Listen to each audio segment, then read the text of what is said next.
The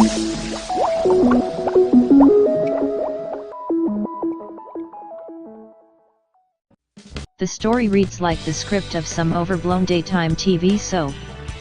Our beautiful young heroine is on the verge of fulfilling her life's ambition of marrying her dashing prince, having sacrificed career and country to follow her heart.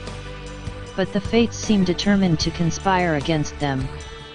Her father, whom she adores but who is a deeply troubled man, is admitted for heart surgery days before the wedding.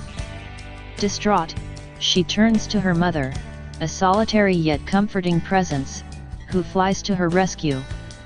Meanwhile, her half-sister, unhinged with jealousy, drips poison into every passing press microphone, while the rest of her estranged family circle like vultures. Will love triumph? What will become of them all? Find out, in the next installment of The Royal Wedding. With every new lurch and jolt in the roller coaster that has become the marriage of Prince Harry to Meghan Markle, yet more nagging questions, as I wrote yesterday, arise. These are the most baffling. 1. How did the palace get it so horribly wrong? There is arguably no organization on this planet with more experience of staging public weddings, pageants, and general pompery than the royal household. This sort of thing is like falling off a log to them. In particular, managing the expectations of tricky guests and pushy minor players is their stock in trade.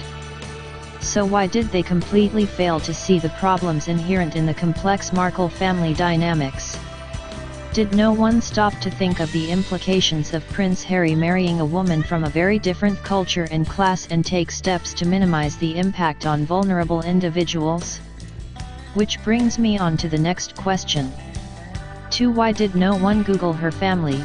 Even the most cursory internet search would have thrown up a few red flags.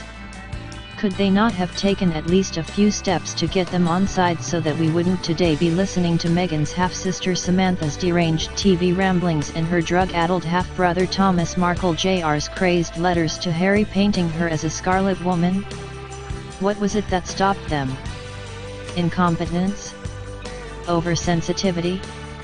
Or did the couple themselves, away in their little love bubble, simply not think it mattered? Either way, it does rather make you wonder whether there is a single grown-up in charge at Kensington Palace. 3. Why has Mum only just flown to her side? Like any mother of the bride, Doria is a key figure, not least since, apart from Meghan's father, she seems to be the only other relative invited. So isn't it just a little bit odd that she only touched down on British soil yesterday, just 3 days before the big day? Why hasn't she been holed up for the past month in some swanky suite in Kensington Palace, trying on hats, choosing sugared almonds and generally guiding her daughter through the final preparations? After all, it's not every day your daughter gets to marry a prince. Worse, if she does, as is now predicted, stand in for her ex-husband Thomas and walk Meghan down the aisle, she'll be doing so with terrible jet lag after her 10.5-hour flight from Los Angeles, which has a time difference of 8 hours behind London. Why put her through this? 4. Why invite only 2 family members? I know her parents are separated, and not on the best of terms. But it's not as though the royal family is unfamiliar with that scenario, or dysfunctional relationships in general. Indeed, the royals are remarkably skilled and cheerful about smoothing over old feuds and burying hatchets. Look at Andrew and Fergie, seemingly never happier or closer than since their divorce. I don't imagine the prospect of relatives glaring at each other across the canapes worries them in the slightest. 5. Why snub her uncles? Meghan's 2 uncles, her father's brothers, seem like respectable fellows. 1.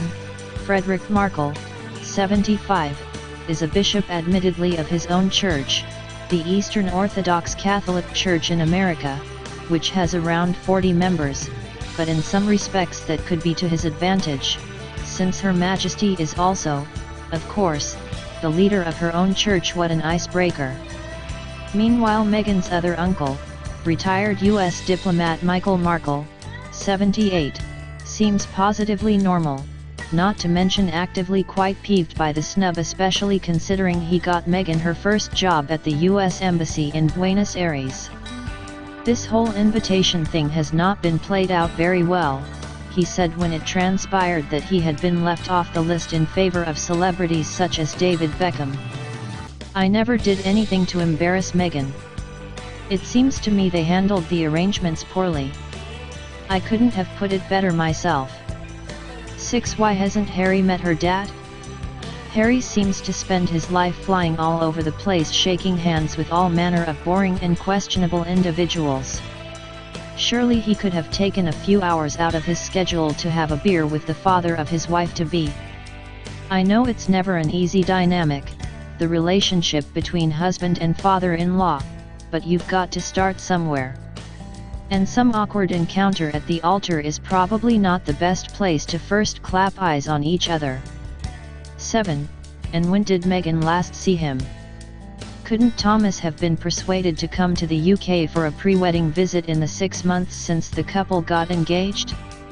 It might have gone a long way to calm the nerves and make him less inclined to pull a silly stunt posing for fake paparazzi shots in the hope of a quick buck.